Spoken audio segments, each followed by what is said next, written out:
A1 TV news ವೀಕ್ಷಕರಿಗೆ ಸ್ವಾಗತ. ಅಕ್ರಮ ಮಟ್ಕಾ ಜೂಜಾಟದ ಮೇಲೆ ಪೊಲೀಸ್ ದಾಳಿ, ಇಬ್ಬರ ಬಂಧನ. ಚಿಂತಾಮಣಿ ನಗರದ ಮಾರುತಿ ಸರ್ಕಲ್ ಬಳಿ ಸಾರ್ವಜನಿಕ ಸ್ಥಳದಲ್ಲಿ ಅಕ್ರಮವಾಗಿ ಮಟ್ಕಾ ಜೂಜಾಟದಲ್ಲಿ ತೊಡಗಿದ್ದ ಇಬ್ಬರು ವ್ಯಕ್ತಿಗಳನ್ನು ಚಿಂತಾಮಣಿ ನಗರ ಠಾಣೆಯ ಪೊಲೀಸರು ಬಂಧಿಸಿದ್ದಾರೆ.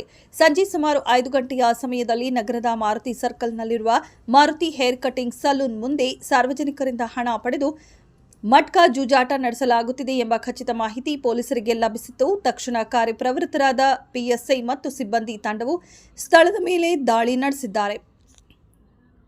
ಪೊಲೀಸರು ದಾಳಿ ನಡೆಸಿದಾಗ ಮಟ್ಕಾ ಚೀಟಿ ಬರೆಯುತ್ತಿದ್ದ ಅನಕಲ್ ಗ್ರಾಮ, ಚಿಂತಾಮಣಿ ತಾಲೂಕಿನ ನಾರಾಯಣಸ್ವಾಮಿ ಮತ್ತು ಮೊಹಮ್ಮದ್ಪುರ ಗ್ರಾಮದ ಮುನಿರಾಜು ಇಬ್ಬರನ್ನ ವಶಕ್ಕೆ ಪಡೆದು ಮಟ್ಕಾ ಅಂಕಿ ಅಂಶ ಬರೆದಿದ್ದ ಚೀಟಿಗಳು, ನಗದು, ಹಣ ಮತ್ತು ಪೆನ್ನುಗಳನ್ನು ಜಪ್ತಿ ಮಾಡಿ ಪ್ರಕರಣ ದಾಖಲಿಸಿಕೊಂಡು ಮುಂದಿನ ಕ್ರಮ ಕೈಗೊಂಡಿದ್ದಾರೆ.